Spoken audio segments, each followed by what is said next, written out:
अच्छा, जब भी हम वेस्टर्न फिलॉसफी की बात करते हैं तो इसकी फोररनर थी the pre Socratic era.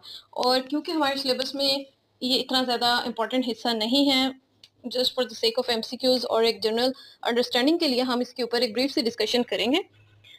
So talking about pre Socratic era, pre Socratic age it is obvious from the name के सोक्रेटिस से पहले का जो एरा था, जो टाइम था, that was pre Socratic era. ठीक है।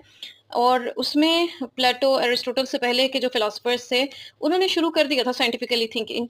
और ये वो थिंकर्स थे जिन्होंने they laid the foundations of science, logic, metaphysics and ethics, obviously for the western civilization. फिर जी क्वेश्चंस दे आस्क्ड वो कुछ इस तरह के थे कि what is the world made of, what is change, what is the nature of reality. अच्छा जी। और इसके बाद होता है the rise of Greek civilization. अब जब हम ग्रीक सिविलाइजेशन की बात करते हैं ना, तो जो एंशिएंट ग्रीस था उसके बहुत ज़्यादा एरियाज थे, बहुत ज़्यादा स्टेट्स थे। Like Sparta is one of them, वो मिलिटरीली बहुत इंपॉर्टेंट था। फिर एथेंस था, एथेंस में डेमोक्रेसी को काफ़ी उरूज मिला। इसके अलावा भी कुछ एरियाज थे, लेकिन वो इतने कोई ख़ास इंपॉर्टेंट नहीं है क्योंकि वहाँ पे सिविलाइजेशन कोई इतनी डेवलप नहीं हुई थी। अच्छा जी। इसकी ज्योग्राफी और ट्रेड की बात करें तो ये अपनी लोकेशन की वजह से ट्रेड और कल्चरल एक्सचेंज से बहुत ज़्यादा मुतासिर हुआ था। और Greeks began shifting from the mythological explanations to rational thinking during this time. Myths थी ना इनकी पहले कि जी देवता सारा कुछ करते हैं, बारिश वो बरसाते हैं, और देवता इनके नज़दीक इंसान ही थे जिनके पास कोई सुपर नेचुरल पावर्स थी। और मुख्तलिफ इनके ज्यूस और इस तरह के कुछ हैं जो इनकी मिथोलॉजी में कि जी ये गॉड्स हैं जो काम करते हैं। By God they mean some humans with super natural powers. अच्छा जी। मिथ टू रीजन हो गई इनके, वो स्टार्ट हो गई थी मिथ से रीजन की तरफ आ गए थे। फिर जी alphabet and literacy, adoption of Phoenician alphabet boosted learning and idea sharing. फोनीकी अल्फाबेट इन्होंने लर्न करना शुरू किया था। And this is the first type of मतलब कह लो कि रस्मुल खत्मी जिसे कहते हैं, वो सिस्टम इन्होंने इसको अपनाया था ग्रीस में। और इसी फर्टाइल ग्राउंड ने फिर gave birth to the rise of philosophy. अच्छा जी। तीसरा पॉइंट है द माइलेशियन स्कूल। ये फर्स्ट साइंटिस्ट थे। इसके की थिंकर्स हैं Thales, Anaximander, Anaximenes. Thales said everything is water, हर चीज पानी से बनी है। First to seek natural causes instead of divine ones. उसने कहा कि भाई नेचुरली हर चीज का जो है ना कॉज होता है, it's inherent in the nature, और हमें इसको डिवाइन इंटरवेंशन से हट कर देखना चाहिए। Anaximander he introduce the concept of the boundless. Boundless क्या, एपिरोन, इसने एक वर्ड यूज किया था एपिरोन। असल में एपिरोन पेरिफेरी से मिलता जुलता है कि किसी चीज की बाउंड्री, कोई पेरिफेरी, कोई लिमिट्स। तो इसने कहा कि एपिरोन यानी कोई बाउंड्री नहीं है, कोई पेरिफेरी नहीं है। और एक इसका मीनिंग क्या हो सकता है, द यूनिवर्स इज बाउंडलेस। और इसका दूसरा एक इसका नजरिया ये भी था कि everything is expanding, everything is in a state of motion. Then comes Anaximenes. इसने कहा था कि air is a fundamental substance. तो यहाँ पे आप देख रहे हैं there is a clear shift from gods to natural elements, laying the base for physics. The fourth point is about Pythagoras, the philosopher mathematician. He believed numbers and harmony are the essence of all things, and he founded a mystical school focused on the soul, ethics, and universe. Or he is famous for the Pythagorean theorem, but also for the belief that all is number. और इसने philosophy को spiritual और mathematical दोनों बना दिया था। And then comes the famous Heraclitus, जिसने ये बात की थी, इसका कोट बहुत फेमस है, you can not step in the same river twice. And he believed in constant change, flux. जैसे एक रिवर जा रहा होता है ना, पानी उसका गुजर रहा होता है, it's in a constant change, in a flux, in a state of flux. And the unity of opposites, ये इसकी फिलोसफी थी कि जी there is a unity of two opposite, बिल्कुल मुख्तलिफ चीज़ों की यूनिटी है। इसको आप ऐसे ले लें मॉडर्न टर्म्स में कि electron and proton, two opposite things. फिर जी he introduce the concept of logos, यानी universal reason and law. Logos का मतलब ये कि there is a pattern behind everything, behind every function in the universe. और अगर आप यूनिटी ऑफ ऑपोजिट्स को समझना चाहते हो तो आपको इस पैटर्न को समझना चाहिए। Everything is happening according to a plan, according to Heraclitus. और फिर ऑपोजिट्स में के good and evil are opposites, health and disease are opposites, hot and cold. यहाँ पे वो ये कहते हैं कि ये सारी चीजें, ये एक ही चीज के दो डिफरेंट एस्पेक्ट्स हैं, तो यानी इनमें यूनिटी है कहीं। And lastly for Heraclitus, fire symbolized the ever changing reality. And the sixth point is about Parmenides. He opposed Heraclitus. He believed change is an illusion, and illusion कैसे है ये? By talking about the concept of being. उसने कहा कि जी reality is unchanging and eternal.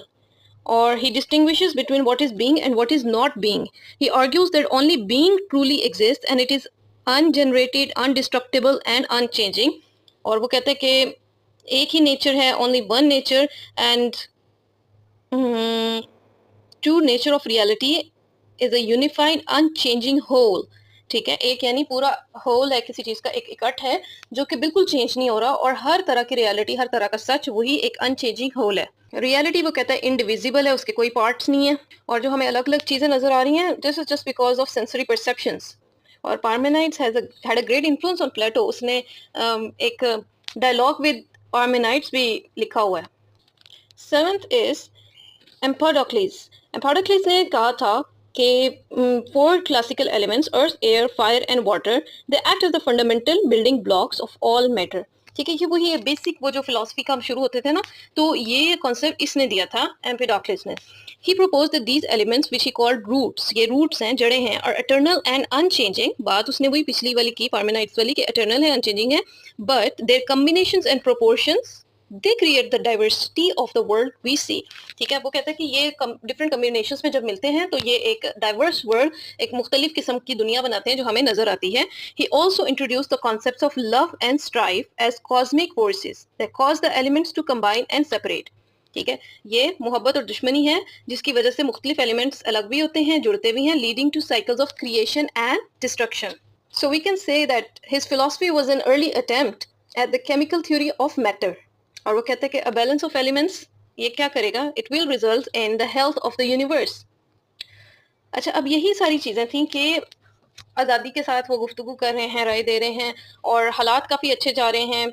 तो Athens जो था, it became a cultural hub due to, अब यहाँ पे डेमोक्रेसी है, ओपन डायलॉग है, आर्टिस्टिक और साइंटिफिक अचीवमेंट्स हो रही हैं, और जो philosophers and sophist they gather here to debate and teach. This cultural environment give rise to Socrates and प्लेटो.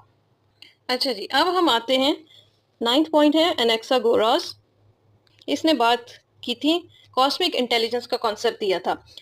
इसने कहा था कि जो माइंड है ना, माइंड को उसने नाम दिया था नूस, NOUS, नूस. ये ऑर्गेनाइज करता है कॉस्मोस को.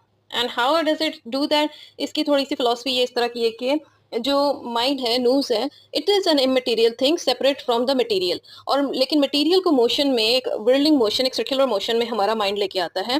फिर वो कहता है everything contains seeds, tiny parts of everything else, यानी एवरीथिंग इन एवरीथिंग है. ये इसकी मतलब एक पॉइंट था इसकी फिलोसफी का, कि हर चीज़ में ही हर चीज़ है, कोई चीज़ सेपरेट नहीं है किसी दूसरी से. एंड फिर इसने एक और पॉइंट दिया था कि किसी भी चीज़ को, हर चीज़, इट इज़ डिविजिबल इन्फिनिटली और इन्फिनिटली, यानी इतनी दफ़ा वो डिविजिबल हो सकती है कि दुनिया में किसी चीज़ का स्मॉलेस्ट पॉसिबल पार्टिकल एग्जिस्ट करता ही नहीं, क्योंकि जो भी स्मॉलेस्ट पार्टिकल होगा it is again subjectable to division. And he introduced a mechanistic explanation of nature anticipating modern science. उसके बाद जी आते हैं the atomist. Science before science की बात होगी. इसके की थिंकर्स हैं Leucippus and Democritus. They believed everything is made of tiny indivisible particles, that is atoms. Atoms move in the void and combine to form everything. Atom से ये हर चीज बनती है. Early version of what became modern physics. ठीक है, ये उसका बिल्कुल फिजिक्स का एक अर्ली वर्जन था. Their theory was materialistic and logical, not spiritual. ठीक है, जाहिर उन्होंने मैटर की बात की थी, तो एनीथिंग, जैसे अभी पीछे नूस की माइंड की बात हुई है, तो माइंड जो कुछ सोच रहा है दैट्स नॉट मैटर, तो उसकी उन्होंने कॉन्शियस की बात ही नहीं की. 11th point is regarding Protagoras, the first humanist. He said that man is the measure of all things, और यानी हर चीज जो है वो मैन के इर्द गिर्द रिवॉल्व कर रही है. Everything is for man and man is for everything. A sophist, ये एक ऐसा सोफिस्ट है, वो believe the truth is relative. कोई सच्चाई ऑब्जेक्टिव नहीं है, हर चीज सब्जेक्टिव है, रिलेटिव है, जैसे हालात वाकयात के साथ बदलने वाली चीज है. ऑब्वियसली ये क्रिटिसिज्म बनता है इस्लामिकली भी, because there are objective realities जिसको हम बेस बना के फिर आगे बात करते हैं. But according to him there is no base, there is no criterion, हर चीज रिलेटिव है, हर चीज सब्जेक्टिव है. He introduce subjectivity into ethics, truth and society. He sparked the debate on morality, truth and education, which is still going on.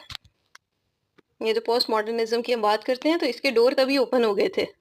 अच्छा जी, अब जब हम इसको कंक्लूड करेंगे तो हम ये बात करेंगे the pre Socratics did more than guess what the world is made of. They gave us the first scientific questions, logical reasonings, human-centered ethics, the root of physics, metaphysics, and epistemology. They handed the torch of inquiry to Socrates, Plato, and Aristotle. अब ये बात है यहाँ पे बहुत सारी चीज़ों से मैं नहीं एग्री करूंगी बिकॉज आई बिलीव कि जी लॉजिकल थिंकिंग इनसे पहले भी थी दुनिया में, ह्यूमन सेंटर्ड एथिक्स पहले भी थी, the root of physics, metaphysics and epistemology तब भी थे। इफ यू रीड कुरान तो उसमें अच्छा चला फिजिक्स की अगर आप बात कर लो जी, मेटल की बात कर लो, अर्थ एयर फायर, तो ये हजरत सुलेमान हजरत दाऊद इनको इन सारी चीज़ों का नॉलेज था। कुरान में आता है ना कि हजरत सुलेमान के ताबे थी हवा, हजरत दाऊद लोहे को पिघला सकते थे, तो they knew how the elements worked. उनको फिजिक्स का भी पता था, उनको एलिमेंट्स का भी पता था। And talking about knowledge epistemology, तो हजरत लुकमान अलैहिस्सलाम की आप नसीहतें पढ़े ना, तो आपको समझ आती है कि नॉलेज क्या चीज़ है।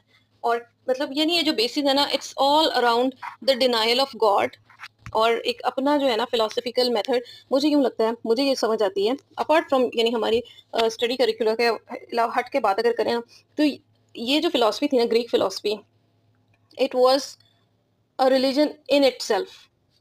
यानी एक तो ये बात है ना कि रिलीजन को चैलेंज करती है, एक ये बात है कि ये चैलेंज करना खुद इनके लिए एक रिलीजन बना हुआ था, and they followed it diligently.